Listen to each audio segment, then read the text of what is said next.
Okay, Podsters, this is it. This is your tipping point, your moment to take action or live with never knowing what could have been. We all have that thing that we know we are meant to do that scares us, that we're not sure we can do, and that we know we need a little help doing.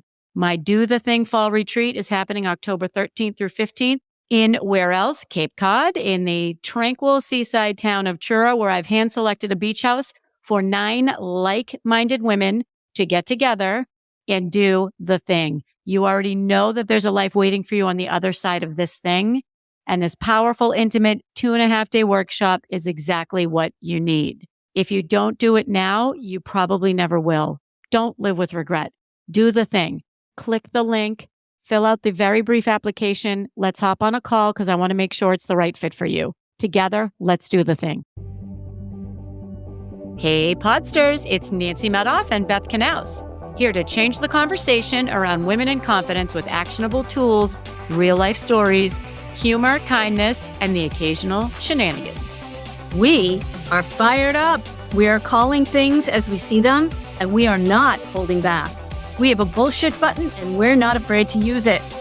We have used it in the past. I'm Nancy Medoff, keynote speaker, executive coach, and best-selling author who literally wrote the book on women in confidence. I'm Beth Knaus, creative copywriter, personal messaging consultant who helps business owners use their unique voice to bring in more ideal clients. So here's what's up. If you're done playing it safe, you're tired of your own narrative, and you're ready to step into your authenticity, you're in the right place. If you're looking for a weekly shot of confidence and the occasional truth bomb, you're also in the right place. So buckle up, friends. And get ready to feel empowered and inspired as together we build our confidence toolkit and empower women everywhere to speak up and get their seat at the table, and then build a bigger table.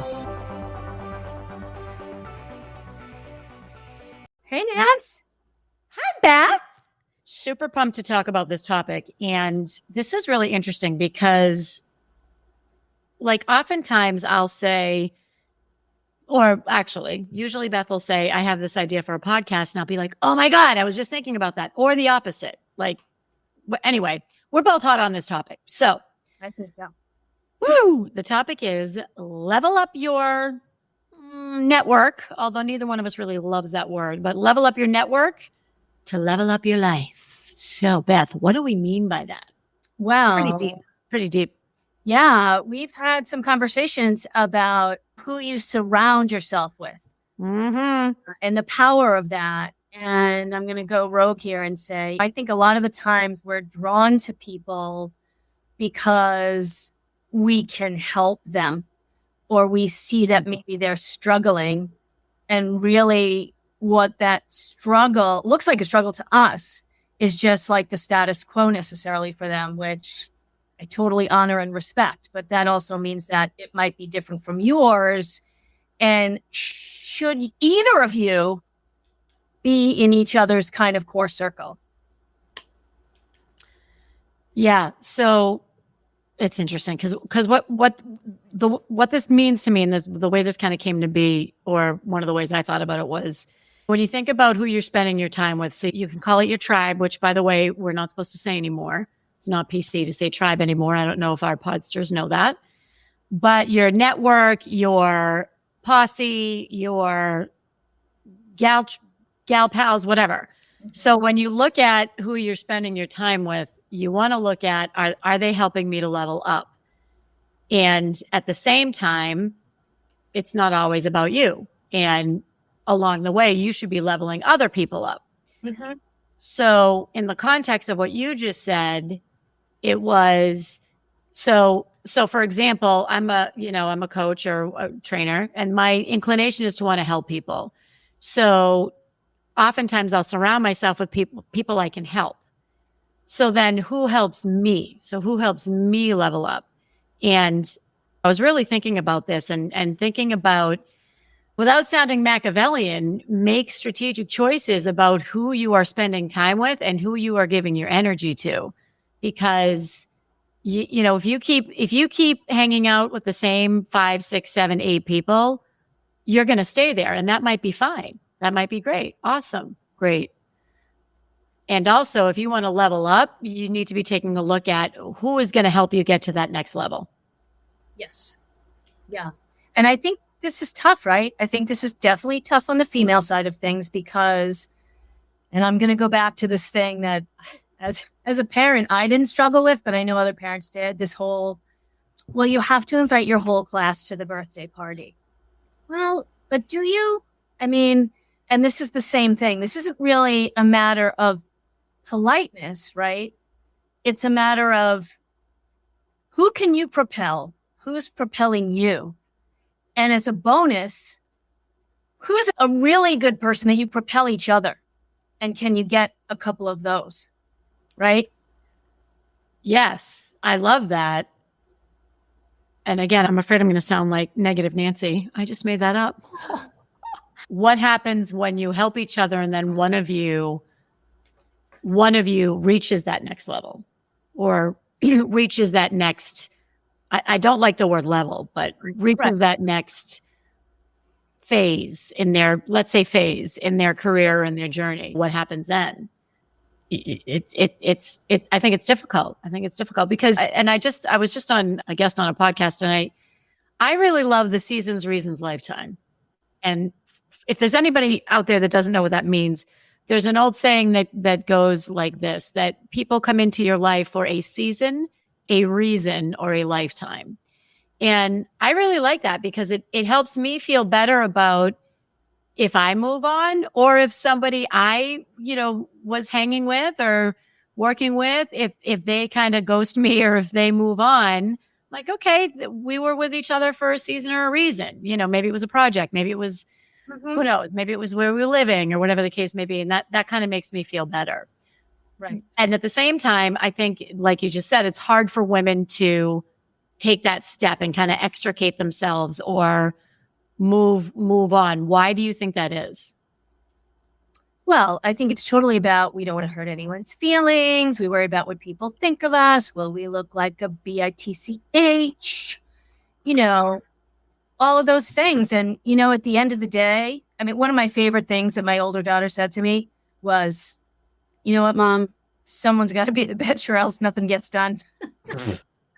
I love that. And then it's like, well, if you're holding yourself back with those feelings, then how are you going to get to the next phase? Right. And because you can see where there's this delicate thing, like, is this self-serving and I'm meeting people that I want to use like rungs on a ladder? Or is it that I understand that things shift, right? And things shift in our businesses and our lives and our experience and abilities, and they shift at different paces, right? You and I may not be shifting, moving, learning, propelling at the same speed. And what am I going to do? Say, wait a minute, stay back here and wait for me. Right. Nancy. Right. That's not fair, right? If you're having a true, authentic relationship that you feel confident in and you trust the other person, you can't do that. Right. Right. And I think you said you said self-serving, and I don't see it as self-serving, but I know you don't either because you're the queen of networking. I look at it as a value exchange. Yeah. And I have a limited amount of hours in the day. And, Podsters, if you don't know this already, when you go to work for yourself, all you have is your time. It is your most precious commodity. Absolutely. So if I'm hanging out with somebody or working with somebody or in a mastermind with somebody or a, weekly brainstorming with somebody, all I have is my time, and I am very giving of my time. And there are also situations where I need my time for me. So if it's one of those times, then are you getting value from that? And, you gave a great example of some networking groups. Do you want to talk about that now or you want to push that to later? Yeah, I can. I mean, I know a lot of other writers and we're definitely swimming in some ways in, different networking groups. And, sometimes that's tricky, right? Because if one person gets highlighted in the group, do you then say, ooh, how come I'm not getting highlighted in the group? Or I don't know. I just feel like sometimes there's that gray area because you want to have allies. And there are times when we will talk to each other and say, hey, Have you ever had this experience? Like, I'm actually in a little Facebook group where we will go in and say, hey, do you know about this? Or can you help me with that? Or I have a potential client, it's not my person, do you want it? But in the networking, you really have to stay in that place of, I'm here to, for an hour, have coffee with a bunch of people and build relationships, and not go in there thinking, I'm going in here to get a client. Those other people better not be in my way. Do you know what I mean? I do. I also think there's a balance, and agreed. I'm also a little tough on this too. No surprise. It's from my sales back, 25 years in sales. I would think if it was a small networking group and there was someone else who did exactly what I did and we have the same ideal client, that would be a hard no for me. Right. It's not worth it. Like, I don't want to get into it with somebody about that. There's plenty of business to go around, There is plenty of business to go around. I mean, like, in this group of writers that I know and respect, everybody's busy, right? Everybody's busy. Everybody's got clients. And to be honest, we all serve different people. We might all offer the same services. We offer them to different markets. And, if somebody else is going to go after my client, have at it. It's not really going to work that well. Because if I go after your client, I can't really serve them to the best of my ability, right? Because they're not my client. But so, and and I think that they choose you for a reason. Right. What I meant to say was, ordinarily I would say, if it's the same ideal client and we offer similar services, that's a hard no. I would add a caveat. It's not always a no. I met someone recently who we probably have the same ideal client, and I would be very comfortable being in a group with her. But I think you have to be really, really careful about that and really vet the person. There has to be a level of professionalism that is there. Mm-hmm. It gets really ugly. It gets ugly. I think it can get ugly, and that's no fun. Yeah, no, it's no fun. And you're right. I think if you're choosing this really like core group that you're going to be with, which is actually, it's kind of a little bit like the group that I'm starting with, Kathleen. It's like you have to think about, how is everybody going to meld? How are you going to meld? And these kind of like nuances and intricacies that we're talking about, because you can be in a room with 10 people that do the same thing as you, and half of them are going to feel insecure, probably more than half. And 2 or 3 are going to be fine with the fact that they're in the room with 10 other people because they are clear on who they are and what their differentiator is. So they're happy to talk to you about, how do you do your offers? How do you service your clients? How do you, they don't feel like, oh my God, someone's asking me for my secrets and they're going to use them. Right. Mm-hmm. I think that goes into this equity of what kind of work mindset did we grow up in? What were we taught about women in the workplace? How much experience do we have? Like, one of the things I struggled with for a long time was that I didn't have a 4-year degree. So it used to be, if I was in a room with everybody who had like degrees and masters and MFAs and all that sort of stuff, I'd want to shrink into the corner. And now it's like, you know what? I spent those years getting some pretty serious hands-on life experience that those people don't necessarily have. Yeah. It's just 6 of one, half a dozen of the other, but you have to be able to know that about yourself. I think you have to be able to say, okay, I'm with these people. They have different backgrounds, different experience or whatever. It's different. It's not better. Totally agree. I totally agree. And the reason why this was hot on my mind, because I was listening to a podcast. It was Tiffany Carter, who we've had on this podcast, and she was with Lori Harder. Have you heard of Lori Harder? She's pretty well known in the podcasting space, and it's called Earn Your Happy. Mm-hmm. Anyway, she's been around for a very, very long time. So I was like, oh my God, it's Lori Harder. I got to listen to this. And, I love Tiffany. So it was similar. It was about, how do you find people that'll help you get to your next level? And I really enjoyed the conversation. And they were talking about more like kind of on social media networking. Mm-hmm. So for example, if you're writing a book, and let's take me and my book and Mel Robbins, right? So I was writing a book and I wanted Mel Robbins to write the foreword for it, or I wanted to ask her. So what I could have done, and I didn't, and I should have, was start sharing her posts and engaging with her, and maybe buying some of her products, or like amplifying her and commenting and trying to kind of get a relationship going with that way. And I thought that was interesting. And I'm like, okay, so that kind of makes sense from a social media perspective. And then they started talking about getting one-on-one time with some of these people, with some of the big influencers in this space by going to one of their masterminds. And like, we're talking like a big, like a Gabby Bernstein mastermind. And I that kind of didn't sit great with me, because I'm like, well, now hold on. I'm kind of talking about how do I legit get in front of these people? And I felt like, so I have to pay to get in front of these people, which that really wasn't what they were saying. They were saying, if you want immediate access to these people, that's the best way to get it. So all of this is to say that it is difficult. Like when you want to hang out with people, and I want to tie this back to the corporate world, who are at a much, much higher level than you. And I don't like the word level. So let's say they are further along in their business, if we're talking about a entrepreneur, or if we're talking about a career. Let's say you want to start getting to know people who are 2 or 3 levels, job grades higher than you. You have to bring value to them. So you can't just be like I used to have people that would ask me if I would mentor them, and I'd be happy to do it. And it got to a certain point where there was a lot. And I remember thinking to myself, so what skin are they going to have in the game? How are they going to bring value to me? And I know, stay with me.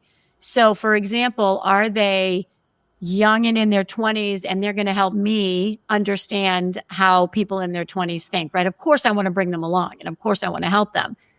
And at the same time, what am I going to get out of it? Not Machiavellian, but more like, how can we make this a more even value exchange, or closer to an even value? I mean, it'll never be even if you're mentoring someone, but what can I do? So I want to share an example. And I think this is why I was kind of triggered a little bit or put off by some of what I was listening to. So I had someone during the pandemic who I had known call me and say, oh my God, I see everything you're doing. I'd love to talk to you.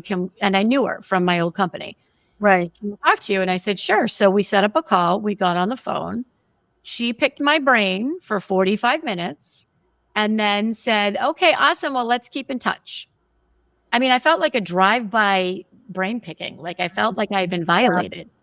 And she is doing very well in her business, and I'm happy for her.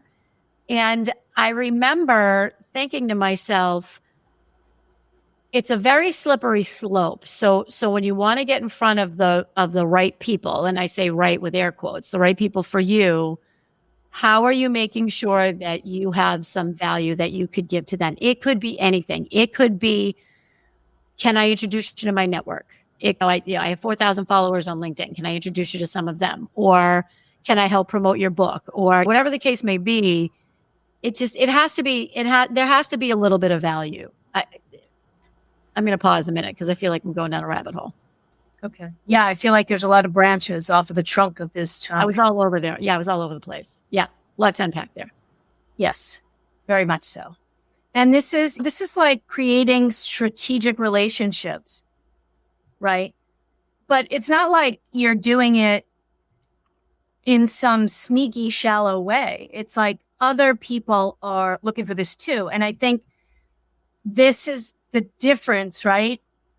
Maybe between male and female relationships that they develop. I think that, and I'm stereotyping here again, men, and I'm actually kind of impressed with this. Like they can see somebody, I think, and say, hey, that person's a couple steps ahead of me and they could help me with X, Y, and Z, but I could also connect them to these people. Exactly. And we could help each other professionally. And I think for women, every relationship in some way becomes personal. And I think that's great sometimes, but sometimes I think that's where we get stuck in, where is the line here between, yes, I can connect you to this person. Can you do X, Y, and Z for me? Here's an invitation to my grandchild's christening.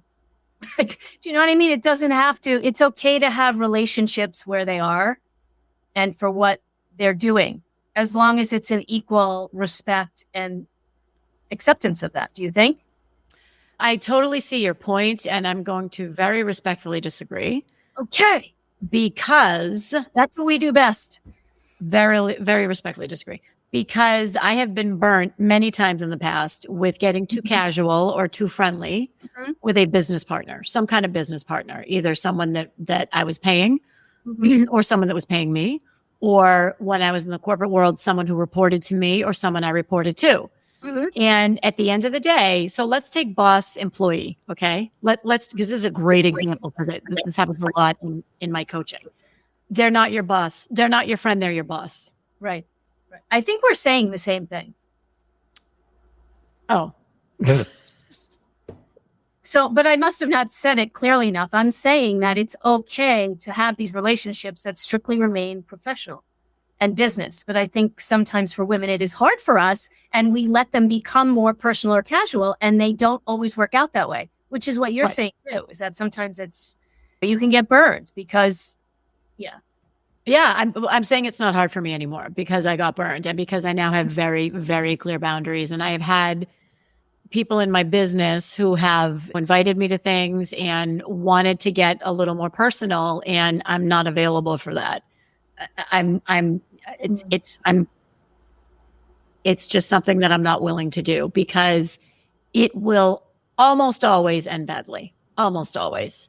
Boss, employee, vendor, supplier, even coach. And it's really hard for me when I'm coaching because I really love the women and the men that I work with. Yeah. And I have to remember that, they're hiring me to do a job, and I would be doing them a disservice. So for me, it's not that hard, but I absolutely see your point that for some women, I think it probably is.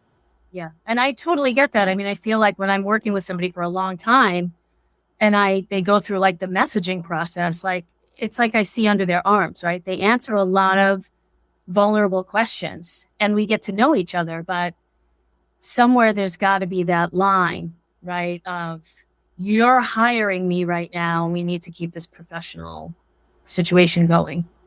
Yeah. Yeah, totally. And it's okay. You can be, again, clear and kind. That's where boundaries come in. And clear and kind is good. Okay. I'm going to be really interested in what our listeners, our podsters, have to say about this, because I think this could be a little heated and make people feel a little vulnerable about these situations. So how can we help them with that? So I think that you want to do a little role play for when somebody wants to be more friends in business? Sure, we could. Let's give it a go. Okay. Do you want me to be the person who's not interested in a friendship, or do you want to be the person who's not interested in a friendship? You can be that person. Okay. So we're going to do a little role play here, Podsters. So, okay. Ready, Beth? You're going to try to be my friend. Okay. Gosh, I just love your whole vibe, Nancy, your personality and just your sense of humor. We should really, hang out outside of these networking meetings that we have, because I think we can have a really good time. I like to go to trivia on Friday nights to this place, and I'd love it if you would come. Okay. So there's two ways you can handle this. One is, thank you so much. That's so kind of you to invite me. Things are really hectic right now. Can I let you know when it's a better time? So that's one, right? That's kind of kicking it down the pike. Or let me think for a minute. So in this scenario, do you work for me, or are we networkers together? Yeah, we're kind of like neutral, same level networkers. I said networking group. Okay. Yeah. You know what? I think with the networking group, I would probably just say, that's so sweet of you to think of me. I might say time is really precious to me right now. And unfortunately, I just for the foreseeable future, I'm not able to do that. Right. I mean, does that make you feel like crap, or is that okay? No. I'd say, oh, okay. I'll try again. And you know what? The thing is, then that's a 50-50 shot, right? It doesn't mean that person's going to contact you the following week.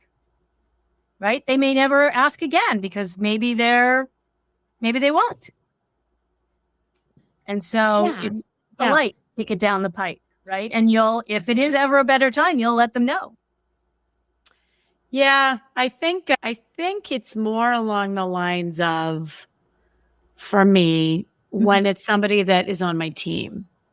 And again, it just does not end well. And I would probably say something like, I adore working with you. You add so much value. I love being with you.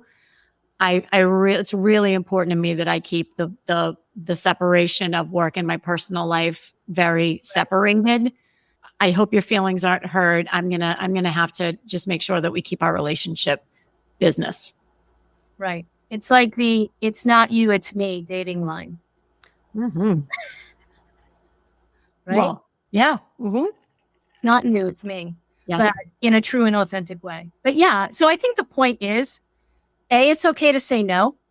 This is a boundary thing, right? It's okay to say, this isn't really how I do business. This isn't how I feel like it affects my level of integrity if I get too caught up in the gray area of friendship versus strategic relationship. Well, you wouldn't say that to somebody. I'm strategically starting a relationship with you. Yeah, it's interesting. I really, really pushed back on work texts, Yes, for a very, very long time. And because to me, that was a boundary. Nope, that's my cell phone. That's a text. Nope. If you want to reach me, it's email or whatever. And when I'm working with younger people now, and that's just how they operate. Like I can't, they probably would not work with me. They would probably say, I'm not going to do it if the only way you'll communicate is email. Right. So I've had to adapt. Yep. Yeah. The dinosaur has had to adapt. Yeah. So I want to talk about how to strategically build your network. Okay. I did an exercise many, many years ago, and it was with a really great leadership coach. And this is kind of similar to building your personal directors, but not really. Okay, so it's not. So you want to think about and write down who you want to get to know better. So this is if you're working at a corporate job or if you are a business owner, who is it? Like really sit down and think about it. And then you have to make an effort to get in front of them. And whatever that looks like, maybe you invite them to a brainstorming session. Maybe you say, hey, can we have a coffee talk over Zoom? Maybe you offer to promote, something they're doing or whatever the case may be. It's hard to build the relationships when you're in business for yourself because there really is no, when you work with someone, there's meetings, there's events, there's conferences, you're all working for the same company. Like there are touch points. Whereas if you're in business for yourself, you're kind of on your own island. Mm-hmm. So, one of the things that I did, one of the things that I thought the pandemic was great. One of the silver linings about the pandemic was I used to do coffee dates all the time and I still do it. I still do it, only now I do it in person. But, it takes a lot of time out of your day and you have to build in that time. But, I'm going to meet someone tomorrow for a cup of coffee. It's probably going to take an hour and a half out of my day, but I want to develop a relationship with this person. She is someone that I think is smart and great and will help me. And I think I can help her. And, so that's kind of how I'm approaching it. Right. Right. Yeah. And I actually was just going to say that about the whole coffee thing. I think that is something that the vid, as everyone knows, I mean, COVID, it's like Newman and Seinfeld fans out there. Yep. Is that if we wanted to talk to people, we got on Zoom, right? And we connected with people. And, I see a lot of people who don't take that opportunity, like with people they meet in online networking, to send an email and say, hey, let's chat. I want to hear more about you or more about your business, or can we catch up, or all of that stuff. You can just reach out that way and you can meet people in person, or you can continue to meet virtually if that's what works for you. But, it's a great way. I think everybody's kind of used to it now. It's a great way to connect with people. Yep. And I said coffee instead of cocktail or wine on purpose because I used to, if somebody would invite me for coffee, I would say, well, let's meet for a glass of wine. Instead, it's looser, like you talk a little bit more, and that leads right into a casual friendship. Yep. So, that's not on my radar anymore.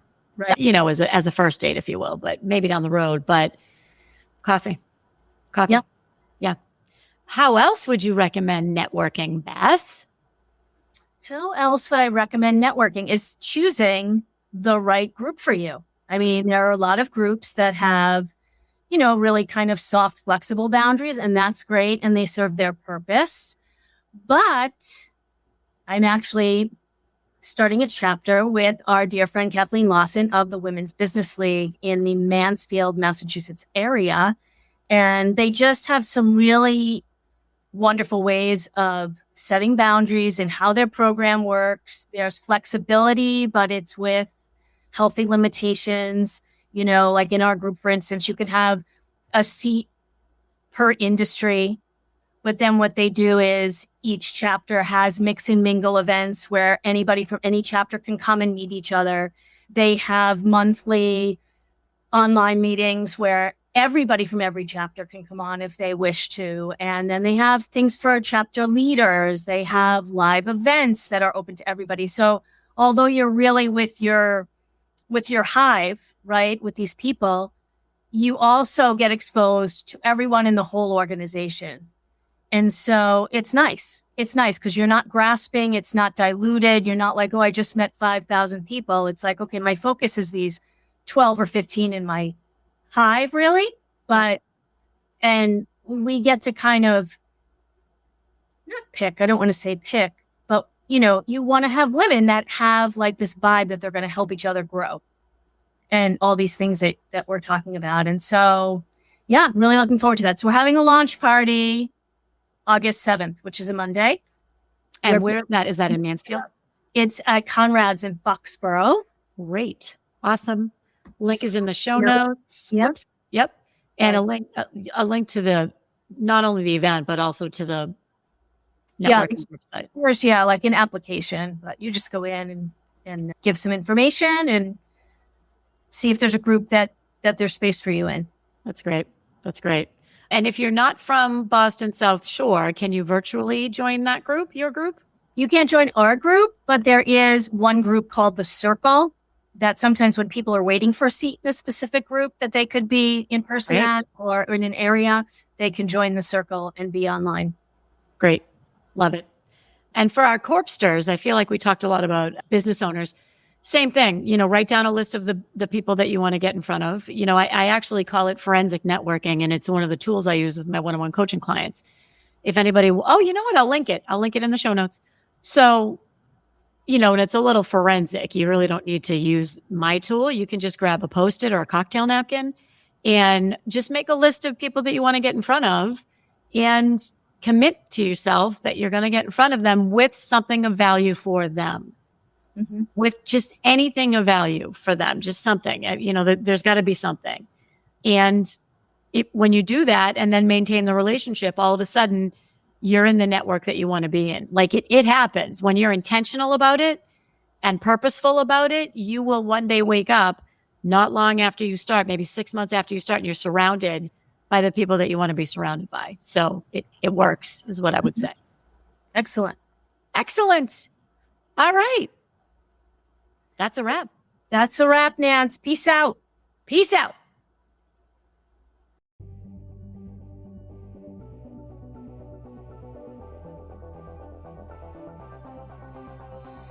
And that's a wrap. Podsters, we know that you found value in this episode, even if it was one little nugget. And we thank you for listening. So if you found value, please share it with a friend or two or many if you'd like, and send us some feedback about the topics that you want to hear about, episodes that resonated with you, anything. We love to be connected to our Podsters. We love it more than anything. Peace out. Hit that follow button. See you next week.